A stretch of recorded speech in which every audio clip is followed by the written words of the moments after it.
नमस्कार, कैसे हैं आप? फिक्र आपकी में एक बार फिर से आपका स्वागत है। आज फिक्र आपकी में बहुत बड़ी बड़ी खबरें हम आपके सामने लेकर आए हैं और ऐसी खबरें लेकर आए हैं जो वाकई में परेशान करने वाली हैं। लेकिन शुरुआत करते हैं सबसे पहले इस वक्त की पहली ब्रेकिंग न्यूज से।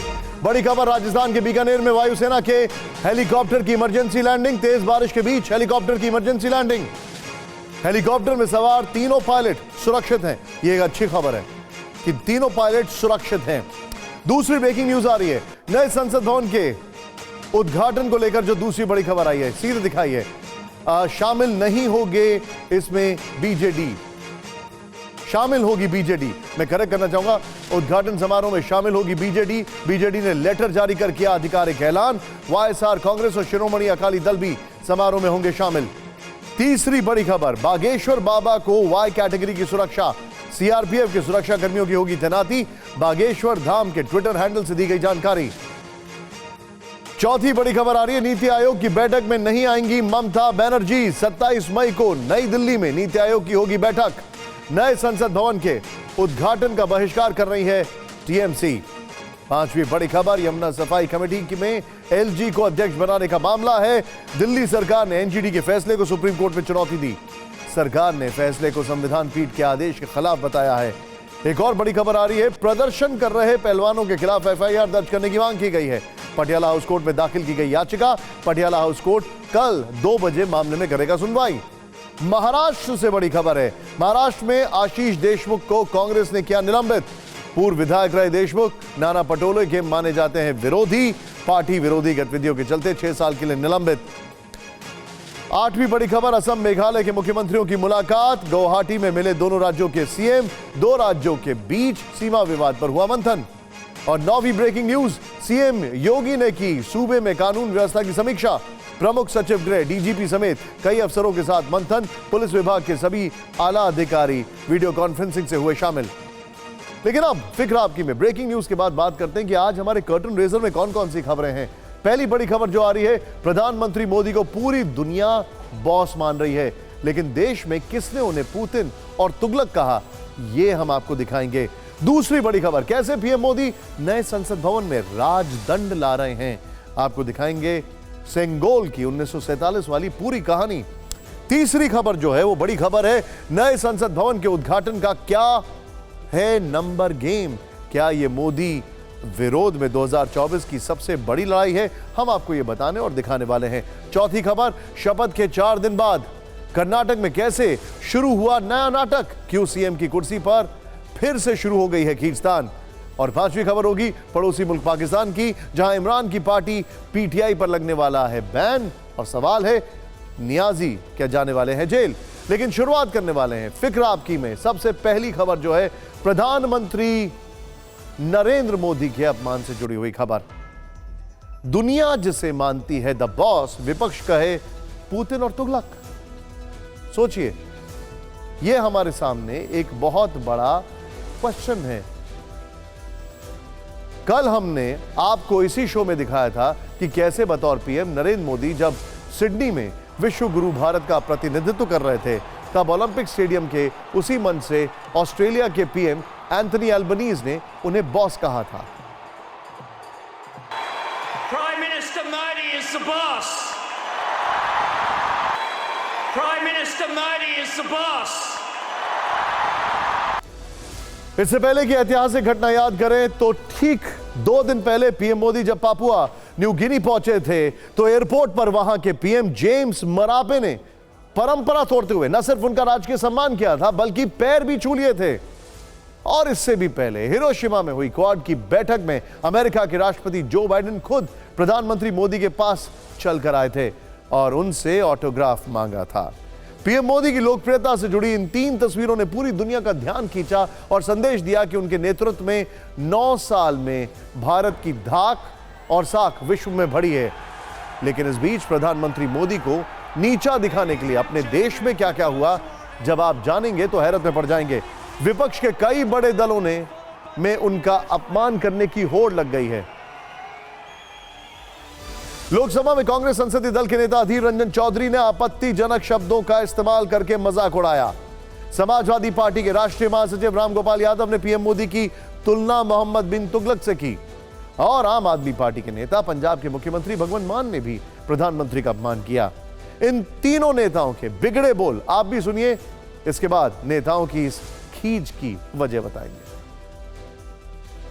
ये तो मोदी नয় पगला मोदी,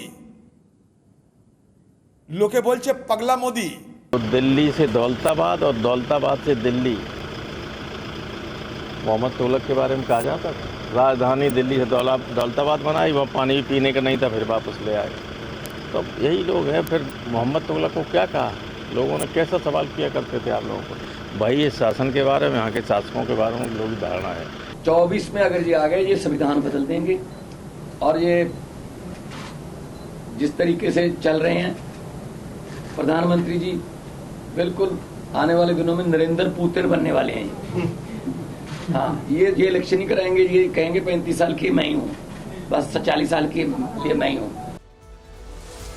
राजनीति में व्यक्ति का विरोध हो समझ में आता है, पार्टी का विरोध हो समझ में आता है, लेकिन जब बात देश के प्रधानमंत्री की हो, संवैधानिक पद पर बैठे व्यक्ति की बात हो और अपने ही देश में उनके लिए अमर्यादित शब्दों का इस्तेमाल हो, तो यह फिक्र की बात है। और यह विवादित बयान क्यों दिए गए, जरा यह भी सुनिए। अधीर रंजन से जब 2000 के नोटों की बदली पर सवाल पूछे गए तो उन्होंने पीएम मोदी के लिए विवादित शब्दों का इस्तेमाल किया। समाजवादी पार्टी के नेता रामगोपाल यादव ने भी इसी मुद्दे पर लक्ष्मण रेखा लांघी और पंजाब के सीएम भगवंत मान को इस बात से नाराजगी थी कि केंद्र सरकार सुप्रीम कोर्ट का फैसला पलटने के लिए दिल्ली में अध्यादेश लेकर क्यों आई। किसी मुद्दे पर समर्थन विरोध अपनी जगह, लेकिन क्या इस चक्कर में इस तरह की भाषा का इस्तेमाल करने की सियासी छूट होनी चाहिए।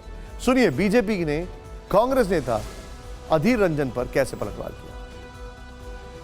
भारत की धमक और मोदी जी की धाक को धूमिल करने की जो धुन वाले लोग थे उनको धक्का जरूर लगा है। मतलब भारत का नेतृत्व और प्रतिनिधित्व कर रहे हैं और उसको लेकर के अगर इस तरह के अपशब्द और इस तरह की बेवकूफ़ी भरी बातें कही जाएंगी तो मुझे लगता है कि इनको इस बात का एहसास अच्छी तरह हो गया है कि 2024 में भी शून्य बटे सन्नाटा होने वाला है। मोदी जी डटे रहे, ये कहते हैं मोदी जी हटेंगे, तो चलने दीजिए। ऐसे में जब ऑफ द रिकॉर्ड आप कांग्रेस के नेताओं से बात करें कि आप कैसे शब्दों का इस्तेमाल कर रहे हैं प्रधानमंत्री के लिए, तो वो कहते हैं कि मनमोहन सिंह जी के लिए आपको याद है कैसे कैसे शब्दों का इस्तेमाल हुआ था। अब सवाल खड़ा ये होता है कि कोई चीज तब भी गलत है, अब भी गलत है, उसको परंपरा बनाने की जरूरत क्या है। ये अपमानजनक शब्द इसलिए भी हैरत में डालते हैं क्योंकि ऐसा पहली बार हो रहा है जब देश में कोई चुनाव नहीं हो, उसके बावजूद प्रधानमंत्री के लिए जहरीले बोल सुनाई दे रहे हैं। कर्नाटक चुनाव हाल ही में संपन्न हुआ, यह चुनाव कांग्रेस ने जीता। उस दौरान कांग्रेस अध्यक्ष मल्लिकार्जुन खड़गे ने खुद पीएम मोदी की तुलना जहरीले सांप से की थी। इससे पहले के चुनावी बयानों को याद करें तो 2007 के गुजरात विधानसभा चुनाव में प्रचार के दौरान सोनिया गांधी ने पीएम मोदी को मौत का सौदागर कहा था। 2014 के लोकसभा चुनाव से पहले मणिशंकर अय्यर ने प्रधानमंत्री मोदी को, मतलब तब तो वो मुख्यमंत्री थे, उनको सांप, बिच्छू, नीच आदमी और न जाने क्या क्या कहा, चाय वाला भी कहा था। 2014 में लोकसभा चुनाव कैंपेन के दौरान ही सोनिया गांधी ने पीएम मोदी के लिए जहर की खेती शब्द का इस्तेमाल किया था। 2019 के लोकसभा चुनाव के दौरान राहुल गांधी ने चौकीदार चोर का नारा दिया। इसी चुनाव में प्रियंका गांधी ने प्रचार के दौरान प्रधानमंत्री मोदी को कायर कह दिया था। गुजरात में पिछले साल हुए विधानसभा चुनाव के दौरान मल्लिकार्जुन खड़गे ने पीएम मोदी की तुलना रावण से की थी और कांग्रेस के एक और नेता मधुसूदन मिस्त्री ने मोदी को औकात दिखा देंगे जैसा बयान दिया था। इनमें कर्नाटक चुनाव को छोड़ दें तो बाकी सभी में कांग्रेस को नतीजों में नुकसान उठाना पड़ा था। और अब जबकि देश 2024 के आम चुनाव की तरफ बढ़ रहा है, तब भी प्रधानमंत्री के लिए वही नफरती सोच जग जाहिर हो रही है और इसमें कोई सुधार की उम्मीद हो ऐसा दिखाई नहीं देता। वैसे विपक्ष एक और मुद्दे को लेकर भी प्रधानमंत्री पर निशाने साध रहा है। यह मामला नए संसद भवन से जुड़ा हुआ है। पीएम मोदी इसका उद्घाटन 28 मई को करने वाले हैं। हम इस पर छिड़े सियासी संग्राम को दिखाएं उससे पहले वो ऐतिहासिक शब्द जो आज दिन भर सुर्खियों में रहा है, वो है सेंगोल।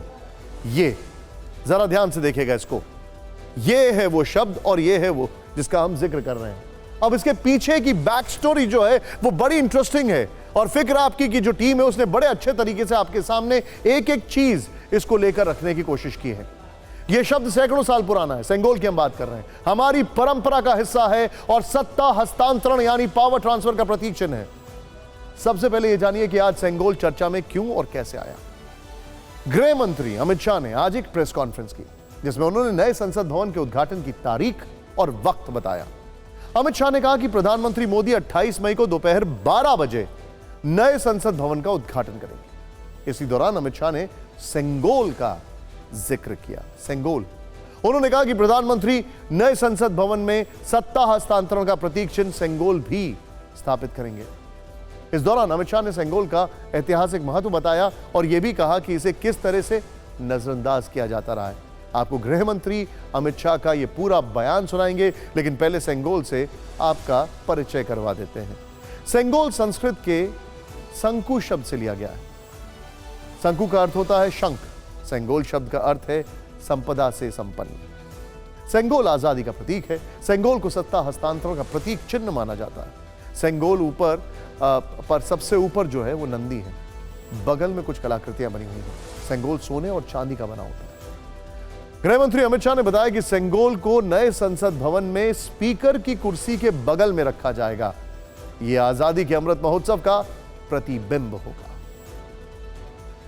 जब संसद भवन का देश को समर्पण होगा, उसी दिन आदरणीय प्रधानमंत्री नरेंद्र मोदी जी बड़ी विनम्रता के साथ तमिलनाडु से आए हुए अधिनम से सेंगोल को स्वीकार करेंगे और अत्यंत आदरपूर्वक माननीय लोकसभा के अध्यक्ष के आसन के समीप सम्मान के साथ इसको स्थापित करेंगे।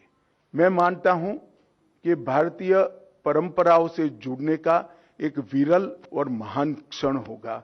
नए भारत को हमारी परंपराओं के साथ, हमारे इतिहास के साथ और हमारे आध्यात्म के साथ उसी क्षण से एक नया अनुसंधान होगा।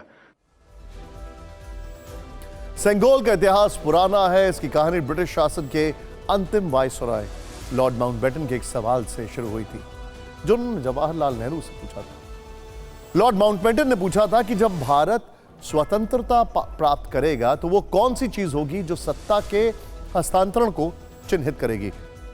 पंडित जवाहरलाल नेहरू ने इसकी सलाह सी राजगोपालाचारी से ली। सी राजगोपालाचारी ने पंडित नेहरू को सत्ता में आने पर एक नए राजा को राजदंड सौंपने वाली तमिल परंपरा के बारे में बताया। सी राजगोपालाचारी ने कहा कि चोल वंश के शासनकाल के दौरान इस परंपरा का पालन किया गया था और सुझाव दिया कि यह भारत की स्वतंत्रता को चिन्हित कर सकता है।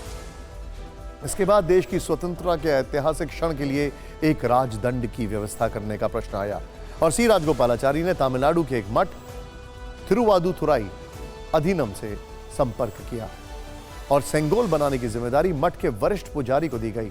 तत्कालीन मद्रास के स्वर्णकारों से यह सेंगोल बनवाया गया था। यह 5 फीट लंबा है और इसके ऊपर नंदी बने हुए हैं। ऐसी रिपोर्ट्स हैं कि मठ के एक वरिष्ठ पुजारी ने पहले राजदंड माउंटबेटन को सौंपा और फिर उसे वापस ले लिया। इसके बाद इस पर गंगा जल छिड़का गया और देश के पहले प्रधानमंत्री पंडित नेहरू को सौंप दिया गया। बताया जाता है कि 14 अगस्त 1947 को आजादी से पहले रात 10:45 पर पंडित जवाहरलाल नेहरू को सेंगोल दिया गया था। लेकिन यहां समझने वाली बात यह है कि इतने दशकों के बाद सेंगोल को नए संसद भवन का राजदंड बनाना, यह आइडिया प्रधानमंत्री मोदी को आया कहां से? इसके लिए आपको लाल किले की प्राचीर से लिया गया पीएम मोदी का पंच प्रण ध्यान करना होगा। तब उन्होंने गुलामी की मानसिकता से छुटकारा पाने और पुरातन इतिहास और व्यवस्था पर गर्व करने की बात कही थी।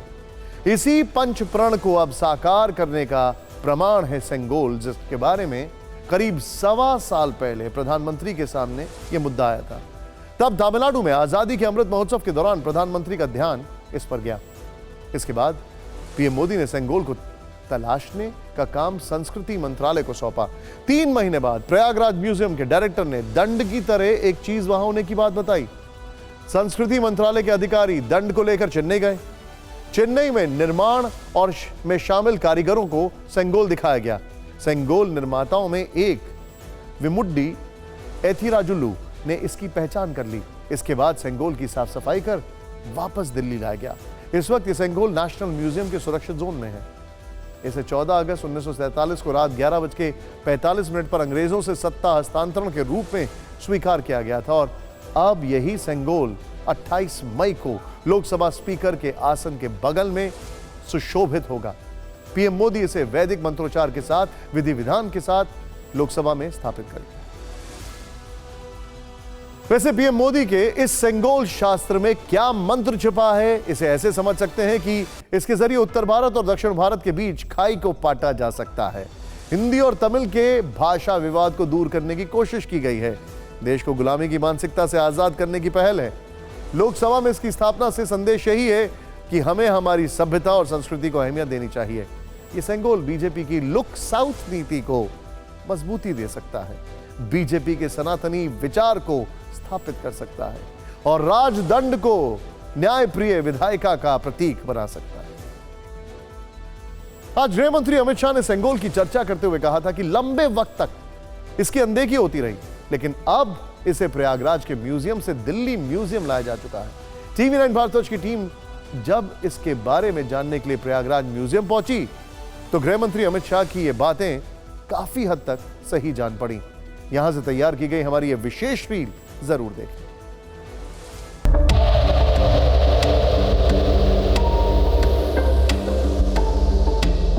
मॉल जो प्रयागराज के म्यूजियम में रखा हुआ था, अब ये संसद भवन में रखा जाएगा और 28 तारीख को देश के प्रधानमंत्री उसका उद्घाटन करेंगे।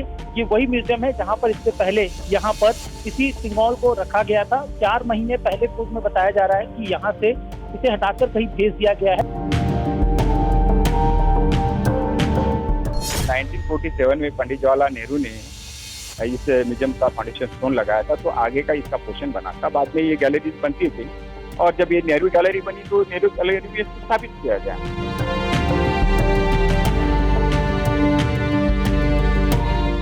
ये इसकी जो लंबाई लगभग 162 सेंटीमीटर थी और ये गोल्डन पॉलिश था, तो गोल्डन स्टिक के नाम से ही इसको यहाँ पर।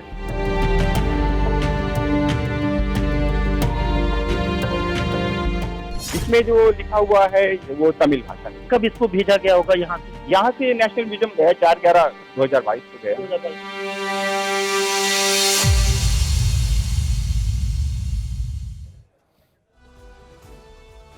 देश के नए संसद भवन के उद्घाटन से पहले बड़ी राजनीतिक लड़ाई शुरू हो गई है। नए संसद भवन का उद्घाटन 28 मई को प्रधानमंत्री नरेंद्र मोदी करने वाले हैं। विपक्षी दलों ने इस बात को मुद्दा बना दिया है। आज 19 विपक्षी दलों ने नए संसद भवन के उद्घाटन समारोह के बहिष्कार का ऐलान कर दिया। 19 विपक्षी दलों ने ज्वाइंट स्टेटमेंट जारी करके उद्घाटन कार्यक्रम के बॉयकॉट की बात कही है। विपक्ष की 19 पार्टियों ने संयुक्त बयान जारी करके कहा कि जब लोकतंत्र की आत्मा को संसद से निष्कासित कर दिया गया है तो हमें नई इमारत में कोई मूल्य नहीं दिखता। हम नए संसद भवन के उद्घाटन का बहिष्कार करने का ऐलान करते हैं। 19 विपक्षी दलों के जारी स्टेटमेंट में क्या लिखा है, पहले आपको वो दिखाते हैं, फिर पूरे सियासी संग्राम के बारे में बात करेंगे। नए संसद भवन का उद्घाटन एक महत्वपूर्ण अवसर है। हम मतभेदों को दूर करने के लिए इस अवसर पर शामिल होने के लिए तैयार थे, लेकिन राष्ट्रपति द्रौपदी मुर्मू को पूरी तरह से दरकिनार करते हुए नए संसद भवन का उद्घाटन खुद ही करने का प्रधानमंत्री मोदी का फैसला न केवल उनका अपमान है बल्कि लोकतंत्र पर सीधा हमला है। संविधान के अनुच्छेद 79 में कहा गया है कि संघ के लिए एक संसद होगी जिसमें राष्ट्रपति और 2 सदन शामिल होंगे जिन्हें राज्यसभा और लोकसभा के रूप में जाना जाएगा। राष्ट्रपति न केवल भारत में राष्ट्र प्रमुख है बल्कि संसद का एक अभिन्न अंग भी है। संसद राष्ट्रपति के बिना काम नहीं कर सकती। फिर भी प्रधानमंत्री ने उनके बिना नए संसद भवन का उद्घाटन करने का निर्णय लिया है। यह अमर्यादित कृत्य राष्ट्रपति के उच्च पद का अपमान करता है और संविधान की मूल भावना का उल्लंघन करता है। जब लोकतंत्र की आत्मा को सदन से निष्कासित कर दिया गया है तो हमें नई इमारत में कोई मूल्य नहीं दिखता। हम नए संसद भवन के उद्घाटन का बहिष्कार करने के सामूहिक निर्णय की घोषणा करते हैं। विपक्षी दलों के इस रुख का अंदाजा उसी दिन से मिलने लगा था जब 18 मई को लोकसभा स्पीकर ओम बिरला ने नए संसद भवन के उद्घाटन कार्यक्रम को लेकर निमंत्रण भेजा। 3 दिन पहले यानी 21 मई को कांग्रेस नेता राहुल गांधी ने एक लाइन में ट्वीट पे लिखा था, नए संसद भवन का उद्घाटन राष्ट्रपति जी को ही करना चाहिए, प्रधानमंत्री को नहीं। अगले दिन यानी 22 मई को कांग्रेस अध्यक्ष मल्लिकार्जुन खड़गे ने ट्वीट करके सवाल उठाए। खड़गे ने लिखा, ऐसा लगता है कि मोदी सरकार ने दलित और आदिवासी समुदाय से राष्ट्रपति बनाने का फैसला सिर्फ चुनावी कारणों से किया है। 22 मई को ही आम आदमी पार्टी के नेता संजय सिंह ने कहा, बीजेपी दलितों, पिछड़ों और आदिवासियों की जन्मजात विरोधी है। राष्ट्रपति के अपमान की ये दूसरी घटना है। हालांकि सरकार की ओर से गृह मंत्री अमित शाह ने विपक्ष को जवाब दिया। उन्होंने कहा कि ऐसे मामलों में विपक्ष को राजनीति नहीं करनी चाहिए।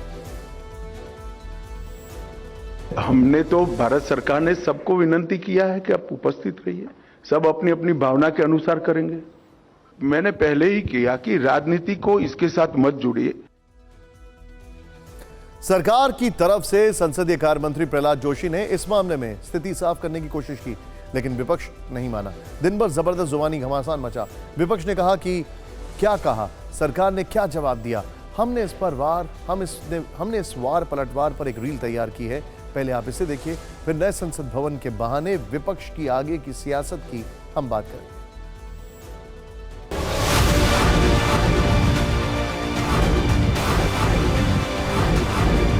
नए संसद भवन का उद्घाटन करना ये प्रोटोकॉल है, लेकिन आप नहीं कर रहे हो, आप उसका एक पॉलिटिकल इवेंट कर रहे हो। I am really told we are very happy that all the opposition party they are coming together to fight against this. Speaker साहब कस्टोडियन ऑफ द पार्लियामेंट होता है कभी भी। स्पीकर साहब ने प्रधानमंत्री जी को इनवाइट किया है और इसके साथ ही साथ पार्लियामेंट प्रेमाइसेस में ही पहले प्रधानमंत्री जो थे उन लोगों ने भी बहुत बिल्डिंग वगैरह उद्घाटन की है। संसद के उद्घाटन में अगर आप महामहिम राष्ट्रपति को ही नहीं बुला रहे हैं तो फिर क्या बचता है? क्या संदेश आप देना चाहते हैं? ये पार्लियामेंट का उद्घाटन नरेंद्र मोदी का छवि उठाने के लिए, दिखाने के लिए किया जा रहा है। संविधान मान के हम चले तो पार्लियामेंट भवन का उद्घाटन राष्ट्रपति को करना चाहिए। इंदिरा जी प्रधानमंत्री थी, उन्होंने पार्लियामेंट एनेक्स की इनॉग्रेशन की थी। 15 अगस्त 87 में राजीव जी जब प्रधानमंत्री थे, उन्होंने पार्लियामेंट लाइब्रेरी की। तो वो लोग जो बोल रहे हैं कि प्रेसिडेंट को करना चाहिए, वो भी गलत है। स्पीकर कस्टोडियन है लोकसभा का और स्पीकर को करना चाहिए। हम देश के वजीर आजम से, प्रधानमंत्री से ये डिमांड करते हैं कि आप पीछे हट जाइए। आपका तो नाम आ जाएगा फाउंडेशन स्टोन में। इनॉग्रेशन स्पीकर ओम बिरला साहब करने दीजिए। भले ही 19 विपक्षी दलों ने नए संसद भवन के उद्घाटन कार्यक्रम में नहीं शामिल होने का फैसला किया हो, लेकिन एनडीए से बाहर विपक्ष की कई पार्टियां हैं जिन्होंने कार्यक्रम में शामिल होने की बात कही है। जगन मोहन रेड्डी की वाईएसआर कांग्रेस पार्टी ने उद्घाटन समारोह में शामिल होने की बात कही है। वाईएसआर कांग्रेस की ताकत देखें तो लोकसभा में इसके 22 सांसद हैं, राज्यसभा में 9 मेंबर हैं। नवीन पटनायक की बीजेडी भी कार्यक्रम में शामिल होगी। बीजेडी के लोकसभा में 12 और राज्यसभा में 9 सदस्य हैं। पिछले चुनाव में कांग्रेस के साथ अलायंस में रही चंद्रबाबू नायडू की टीडीपी भी कार्यक्रम में शामिल होगी। टीडीपी के लोकसभा में 3 और राज्यसभा में 1 सदस्य हैं। एनडीए से बाहर हो चुकी अकाली दल ने भी उद्घाटन समारोह में आने की बात कही है। अकाली दल में के लोकसभा में 2 मेंबर्स हैं। इस बीच एक बड़ा ही इंटरेस्टिंग स्केच सामने आया है और ये स्केच क्या है इसको जरा समझिएगा। इस सियासी खींचतान के बीच असम के मुख्यमंत्री हेमंता बिस्वा शर्मा ने विपक्षी दलों को जवाब देने के लिए कई ट्वीट किए हैं, बल्कि कहा जाए एक अलग सा स्केच सामने लेकर आए हैं। उन्होंने क्या लिखा है जरा ध्यान से देखिए। पिछले 9 साल में 5 विपक्षी राज्य सरकारों ने कई नए विधानसभा भवनों का शिलान्यास या उद्घाटन किया। ये सब या तो मुख्यमंत्री ने किया या फिर पार्टी अध्यक्ष ने। एक बार भी राज्यपाल या राष्ट्रपति को आमंत्रित नहीं किया गया। हेमंता बिस्वा शर्मा ने अपने ट्वीट के जरिए कुछ बड़े दावे किए हैं। हेमंता ने अपने ट्वीट में लिखी ये बातें। 2014 में झारखंड और असम विधानसभा की आधारशिला रखी गई। दोनों राज्यों में मुख्यमंत्रियों ने यह काम किया, राज्यपाल को नहीं बुलाया गया। 2018 में आंध्र प्रदेश के मुख्यमंत्री में ने नए विधानसभा भवन की आधारशिला रखी, इसमें भी राज्यपाल को नहीं बुलाया गया। 2020 में सोनिया गांधी ने छत्तीसगढ़ विधानसभा की नींव रखी, लेकिन राज्यपाल को नहीं बुलाया गया। 2023 में तेलंगाना के मुख्यमंत्री ने विधानसभा का उद्घाटन किया, लेकिन राज्यपाल को नहीं बुलाया गया। नए संसद भवन को लेकर चल रही राजनीतिक लड़ाई में एक बड़ा बयान पूर्व कांग्रेस नेता गुलाम नबी आजाद का आया है। गुलाम नबी आजाद ने विपक्षी दलों के सवाल को खारिज करते हुए केंद्र सरकार का समर्थन किया। आजाद ने कहा, 32 साल पहले जब नरसिंह राव प्रधानमंत्री थे, तब शिवराज पाटिल ने कहा था कि 2026 से पहले नया और बड़ा संसद भवन बनना चाहिए। नया पार्लियामेंट बनाने की बात है तो ये कोई नई बात नहीं है। ये हमारी ही कांग्रेस की, तब जिसमें मैं कांग्रेस में था, ये 32 साल पहले हमारी ये सोच थी कांग्रेस की, और जरूरी भी थी। कोई भी पॉलिटिकल पार्टी होती तो उसको करना ही था। विपक्षी दलों ने नए संसद भवन के उद्घाटन का बहिष्कार करके 2024 की लड़ाई का खाका भी खींच दिया है। जॉइंट स्टेटमेंट में जो 19 पार्टियां शामिल हैं, उनकी सियासी अहमियत की बात भी करेंगे, लेकिन पहले आपको यह बताते हैं कि विपक्ष की बॉयकॉट पॉलिटिक्स में कौन कौन सी पार्टियां शामिल हैं। जॉइंट स्टेटमेंट में जो 19 पार्टियों के नाम लिखे गए हैं, उनमें Congress, TMC, DMK, JDU, Aam Aadmi Party, NCP, Shiv Sena Uddhav, CPM, CPI, Samajwadi Party, RJD, JMM, IUML ने National Congress, Kerala Congress M और आरएसपी, वीसीके, एमडीएमके और आरएलडी शामिल हैं। 19 विपक्षी दल एक बड़े मुद्दे पर एक साथ आए हैं और इसे 2024 से पहले विपक्ष की ताकत दिखाने की कोशिश के तौर पर देखा जा रहा है। लेकिन एक फैक्ट यह भी है कि 19 पार्टियों में 10 पार्टियां ही ऐसी हैं जिनका अपने इलाकों में राजनीतिक दखल है। इन 19 पार्टियों की लोकसभा और राज्यसभा में मौजूदा हैसियत क्या है, अगर इसे देखेंगे तो तस्वीर और ज्यादा साफ हो जाएगी। ध्यान से देखिएगा आप। कांग्रेस 50 लोकसभा, 31 राज्यसभा, टीएमसी 23 और 21, डीएमके 24 और 10, जेडीयू 16 और 5, आप 1 और 10 राज्यसभा, एनसीपी 5 लोकसभा में, 4 राज्यसभा, शिवसेना उद्धव 6 और 3, सीपीएम 3 और 5, सीपीआई 2 और 2, समाजवादी पार्टी 3 लोकसभा, 3 राज्यसभा, आरजेडी 6 राज्यसभा, जेएमएम 1 लोकसभा और 2 Rajya Sabha, IUML 3 Lok Sabha 1 Rajya Sabha, National Conference 3 Lok Sabha, Kerala Congress M 1-1 दोनों में, RSP 1 Lok Sabha, VCK 1 Lok Sabha, ADMK, MDMK अगर बात की जाए तो 1 राज्यसभा, आरएलडी 1 राज्यसभा, कुल ताकत 143 और राज्यसभा 97 लोकसभा।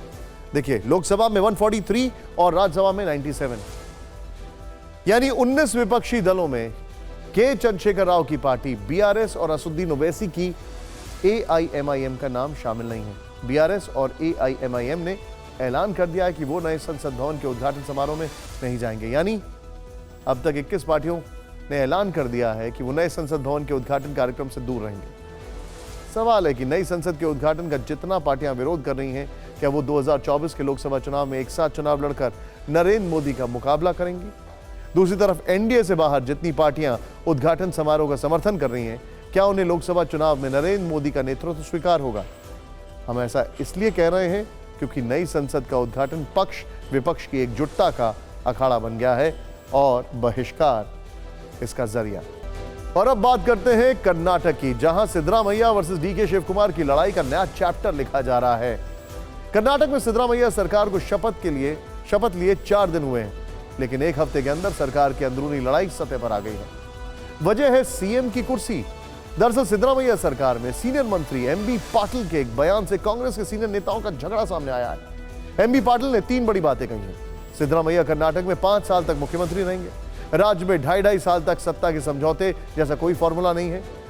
ऐसा कोई प्रस्ताव होता तो पार्टी हाईकमान इसकी जानकारी प्रदेश इकाई को जरूर देता। एमबी पाटिल ने सीएम की कुर्सी को लेकर क्या कहा, आपको उनकी बात सुनवा। 2.5 साल में सीएम बदलने को लेकर एआईसीसी स्तर पर कोई चर्चा नहीं हुई। सिद्धरामैया अगले 5 साल तक सीएम रहेंगे। एआईसीसी महासचिव वेणुगोपाल ने स्पष्ट किया है, सत्ता के बंटवारे की कोई बात नहीं हुई। लोकसभा चुनाव के बाद कोई बदलाव नहीं होगा। एमबी पाटिल के बयान से कर्नाटक कांग्रेस में टेंशन बढ़ चुकी है। पार्टी के दो खेमों में टकराव बढ़ने लगा है।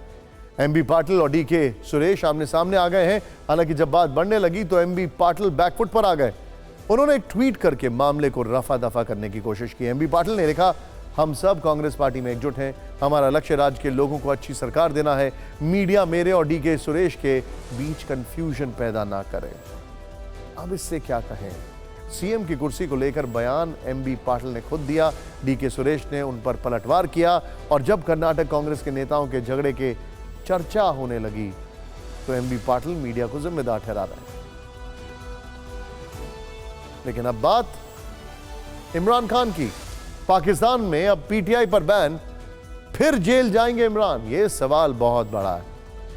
पाकिस्तान में सियासी भूचाल आ चुका है जिसका कहर इमरान खान पर टूटने वाला है। कैसे, यह हम आपको आगे दिखाएंगे।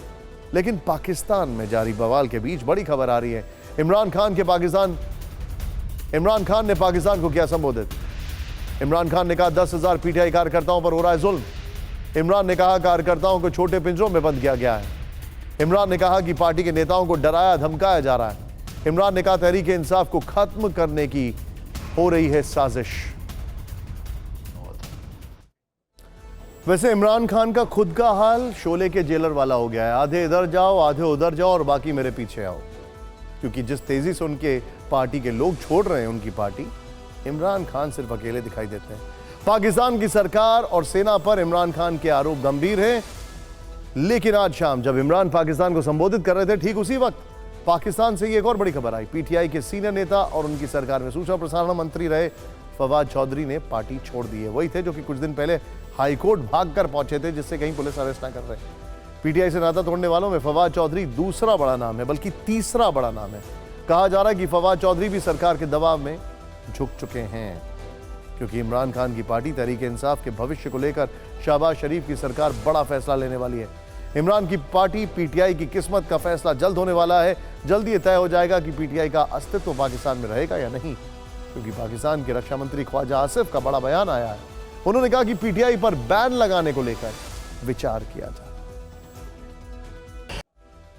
पाकिस्तान के रक्षा मंत्री ख्वाजा आसिफ के बयान से 4 बड़ी बातें क्लियर हैं जिसे समझने की जरूरत है। नंबर 1, पीटीआई पर बैन की तैयारी हो रही है।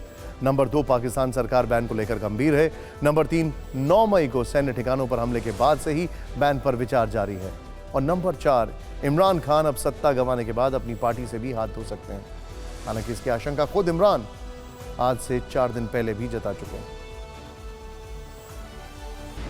पाकिस्तान के रक्षा मंत्री ख्वाजा आसिफ ने पीटीआई पर बैन को लेकर जो धमाका आज किया, इमरान खान ये आशंका 4 दिन पहले दुनिया के सामने जता चुके हैं। 2 टूक कह चुके हैं, तहरीके इंसाफ को कुचलने की साजिश नई नहीं है। ये खेल 14 महीने से जारी है। 9 मई की हिंसा तो महज बहाना है। इमरान जिस मकबूलियत का दावा कर रहे हैं वही उनकी पार्टी के लिए बड़ी मुसीबत है। सेना और सरकार हर हाल में हिसाब बराबर करना चाहते हैं। इमरान खान के करीबी और भरोसेमंद नेता उनकी पार्टी को हर दिन अलविदा कह रहे हैं। तहरीके इंसाफ पार्टी को एक के बाद एक कई झटके लग चुके हैं। पीटीआई छोड़ने वालों में उनकी कैबिनेट में मंत्री रहे फवाद चौधरी और मानवाधिकार मंत्री रही शिरीन मजारी टॉप पर हैं। शिरीन मजारी ने तो राजनीति से ही संन्यास लेने का ऐलान कर दिया। इसके अलावा फयाजुल हसन सहित 5 बड़े नेता पार्टी छोड़ चुके हैं। महमूद कियानी, मलिक अमीन असमल, महमूद मौलवी और आफ्ताब सिद्दीकी ने भी पार्टी से दूरी बना ली है। माना जा रहा है कि ये नेता 9 मई की घटना के बाद आर्मी एक्ट की कार्रवाई से बचने की कवायद में कदम उठा रहे हैं। इमरान खान भी मान चुके हैं कि सेना और सरकार उनकी सियासत खत्म करने के लिए पहले पार्टी नेताओं पर दबाव बना रही है। यानी साफ है, नियाजी खान की सियासत और उसकी पार्टी के टोटल शटडाउन का खाका तैयार हो चुका है। ऐसे में अब तक पाकिस्तान में जितना भी गदर मचा, आने वाले वक्त में उससे भी बड़ा होने वाला है। और फिक्र आपकी में, फिक्र अब उन लोगों की जो ऊंची ऊंची इमारतों में रहते हैं। न्यूयॉर्क में बड़ी बड़ी इमारतों पर एक रिसर्च हुई है। रिसर्च यूएस जियोलॉजिकल सर्वे की ओर से की गई है जिसमें डराने और चौंकाने वाली बात सामने आई है।